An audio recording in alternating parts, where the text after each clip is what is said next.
What's up, everybody? My name is Scott Paddock, and today I'm going to show you how to break down a famous Charlie Parker lick and play it in several different keys.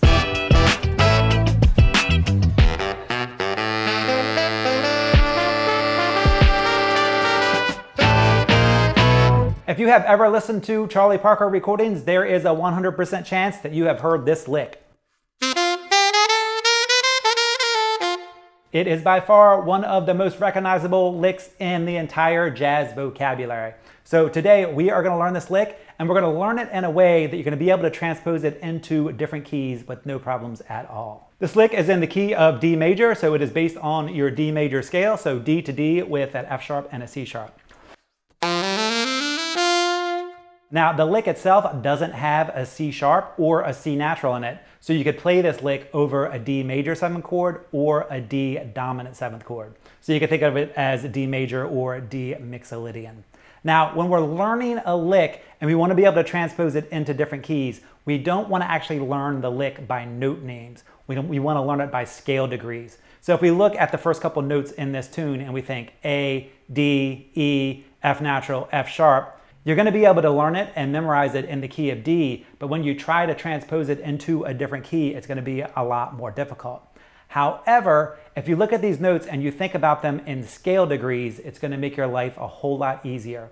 So scale degrees are just thinking of the notes in your scale as different numbers. So D would be 1, D, E would be 2, D, E, F sharp would be 3, so on and so forth. So instead of thinking about this lick in note names, we want to think about it in scale degrees. So let's learn it in the key of D, and then we'll talk about how to transpose it. So take a listen to the lick one more time, and then we're going to break it down. When you're learning a new lick, it's a good idea to identify the chord tones, because most likely those are going to be your most important goal notes in the lick. So this lick is in the key of D, and it doesn't have a 7th degree. So our chord tones are D, F sharp, and A, which are the 1st degree, the 3rd degree, and the 5th degree. So if we just look at this lick looking at the chord tones, you can see that the chord tones make up a big part of the lick, and they're actually the goal notes and the most integral parts in the lick. Take a listen when I bring out the chord tones.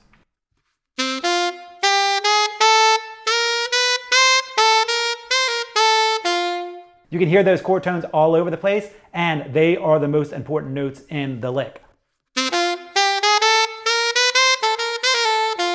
So let's break this lick down note by note. So we start on the 5th of D. So the 5th of D is D, E, F sharp, G, A. So the first interval is 5 to 1, which is a super common interval. Then we go right up the scale to the 2nd degree. Then from there, we have a lot of chromaticism. So from the E all the way up to the A, we have chromaticism. But in that chromaticism, you can hear that the 3rd, which is the F sharp, and the 5th, which is the A, are the most important notes. Again, we're always going to be listening and looking for the chord tones because they're going to be the most important notes. So we start on the 5, we go to the 1, then we go to the 2, and then we play chromatic. So flat 3, 3, 4, sharp 4, all the way up to the 5. From there, we play 5, 3, 4. So that's A, F sharp, G. And the G is actually what is called an enclosure. An enclosure is when you play the note above, the note below, and then you land on the goal note. So the goal note here is the G. We're playing the A above, the F sharp below, and then landing on the G. Take a listen from the top. Now from that G, we have 2 16th notes. I wrote them out as 16th notes, but this feels a lot more like a turn. So the turn is G, A, G, land on the F sharp. So you want to think about those 16th notes more as a turn than actual 16th notes. From the F sharp, we just go back home to the 1, which is D. Take a listen to the whole lick.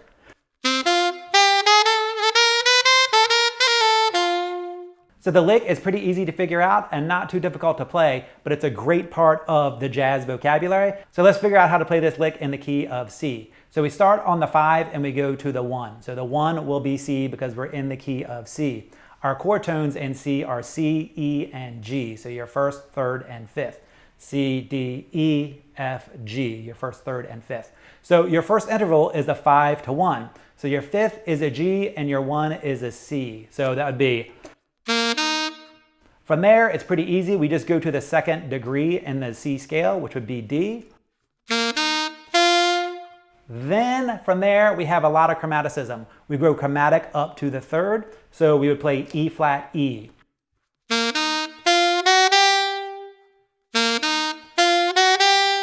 So G, C, D, D sharp, E. From there, the chromaticism keeps going and we play an F natural, an F sharp, and a G. So a 4, a sharp 4, and a 5. When we hit the 5, we do an enclosure to the 4. So 5, 3, 4.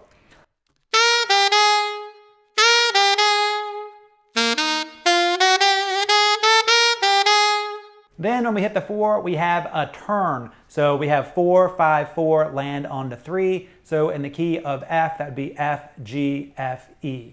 So the beginning of that measure, we have G, E, F, G, F, E. And then, of course, we land on the 1, which is C. As you can see, when we look at this lick as scale degrees and chord tones, it becomes a lot easier to figure out, especially after you analyze it and you see the chromaticism, the enclosures, and the turns. It becomes way easier to figure out how to transpose this lick into any key that you want to play it in. So I would strongly suggest using this strategy on any new licks that you learn.